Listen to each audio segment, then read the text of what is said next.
Tere, Urve! Tere!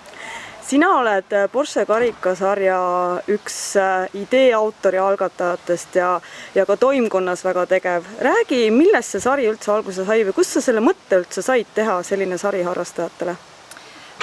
No sari algas nüüd, siis on juba 4. hooaeg käimas.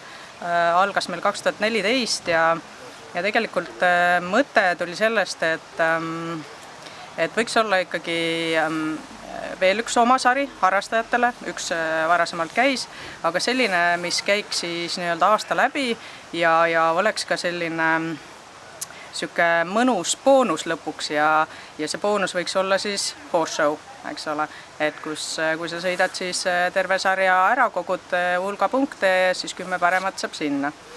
Ja see mõte hakkas nagu kruttima ja siis mõtlesime, et võiks ju proovida ära teha. Ja nii see sari tegelikult alguse sai. Ja tegelikult, olgem ausad, sul oli ka väike omakasu mängus, on ju? No muidugi, ikka ise tahaks ka sõita horse show'l ja siuke tahtmine oli sees, jah. Kas sa mäletad ka esimest starti, mis sa tegid enda loodud sarjas? Ohohoo. Esimene oli meil Luunjas vist, äkki oli 2014, jah. Ja see oli selles mõttes kummastav, et see oli eraldi, eks ole, harrastajatele ja seal siis oli niiviisi, et esimeses stardis oli vist 70 sõitjat äkki või. Ja see oli kuidagi nagu nii fenomenaalne, et see juba omaette tekitas nagu nii palju kõmu, sest isegi avatud klassides ei olnud tegelikult see 4 aastat tagasi nii palju sõitjat. Praegu muidugi järjest kasvab see arv. Ja see ikkagi oli uhke tunne, et tundus, et see sari ikkagi kõnetab ka teisi inimesi peale minu ja veel meie seltskonna, eks ole. Nüüd on mitu aastat see sari toimunud pidevalt, iga aasta on selline väike uuendus alati sarjas sees olnud. Kuidas sa ise selle arenguga rahul oled? Tegelikult imelik ennast kiita, eks ole, aga ennast ja kogu meie tiimi, aga väga-väga rahul, sellepärast, et meil on siuke mõnus tiim ja mulle tundub, et me oleme siuksed inimesed, kes nagu ei taha leppida siukse keskpärasusega.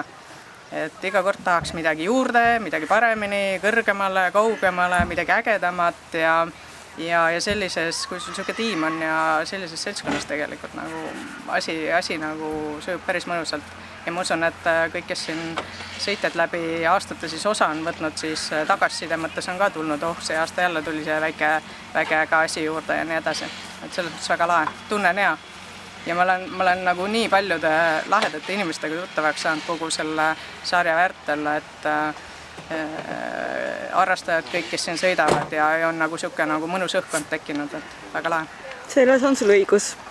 Et sa oled vaadanud ka tegelikult siis natuke kõrvalolija pilguga ka seda harrastajate võistlustaset. See on ju ka muutunud.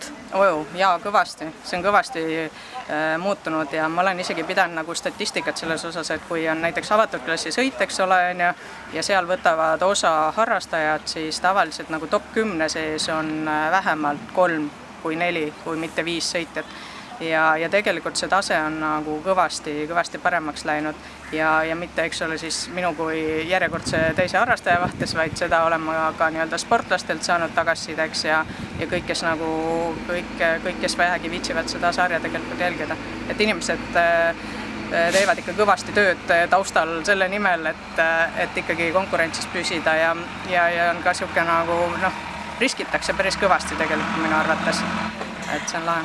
Aga nüüd see küsimus, mis tegelikult nagu kõik küsida tahavad, kas sari järgmine aasta ka tuleb? Elame näeme. Ei mingeid lubadusi? Ei mingeid lubadusi. Üks aasta korraga? Üks aasta korraga.